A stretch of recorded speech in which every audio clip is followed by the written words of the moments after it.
let's look at multiplication involving square roots. For example, let's simplify this expression here. Let's begin by first simplifying these square roots separately. So what is the square root of 20? Well, let's extract all perfect squares here. In other words, 20 is 4 times 5. And then by properties of radicals, this is equal to the square root of 4 times the square root of 5,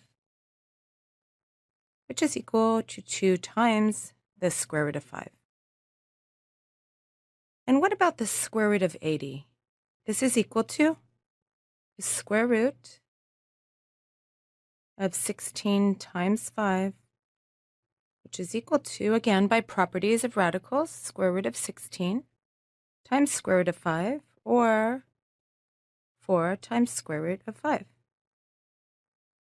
So let's put these simplifications back into here, which gives us that this is equal to 4 times 2 square root of 5, because we just found that the square root of 20 was 2 square root of 5, and then times the square root of 80. And the square root of 80 we just found to be 4 square root of 5. And now by commutativity, we can regroup this multiplication as 4 times 2 times 4, and then times the square root of 5 times the square root of 5, which is equal to 4 times 2 is 8, times 4 is 32, and then square root of 5 times square root of 5 is just 5. Because remember, we have the following property that the square root of a times the square root of b is equal to the square root of a times b for a and b non-negative. So the square root of 5 times the square root of 5 would be square root of 25, or 5. And this is equal to 32 times 5 is 160, which would be our answer. Now, we could have began a bit different and just applied this property from the very beginning. In other words, this is equal to 4 times the square root of 20 times 80, which is equal to 4 times the square root of 1600. And if we simplified this, we'd get to the same answer.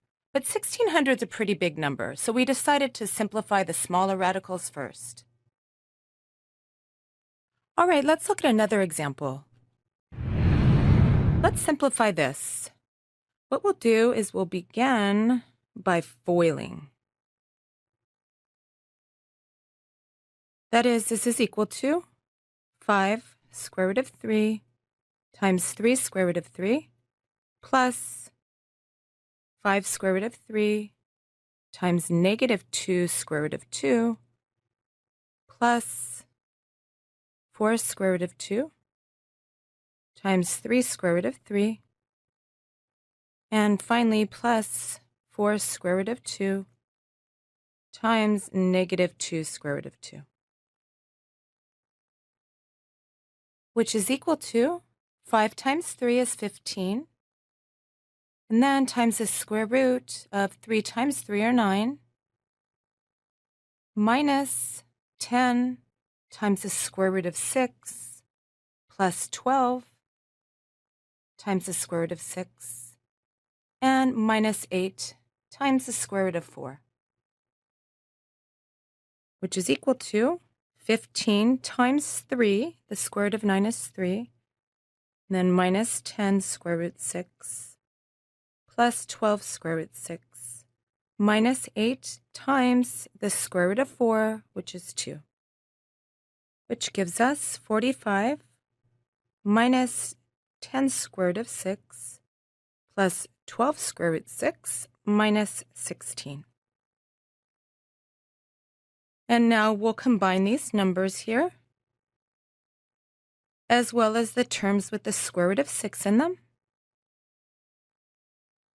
which gives us 45 minus 16 is 29, And then minus 10 square root 6 plus 12 square root 6 is positive 2 square root 6, which would be our answer.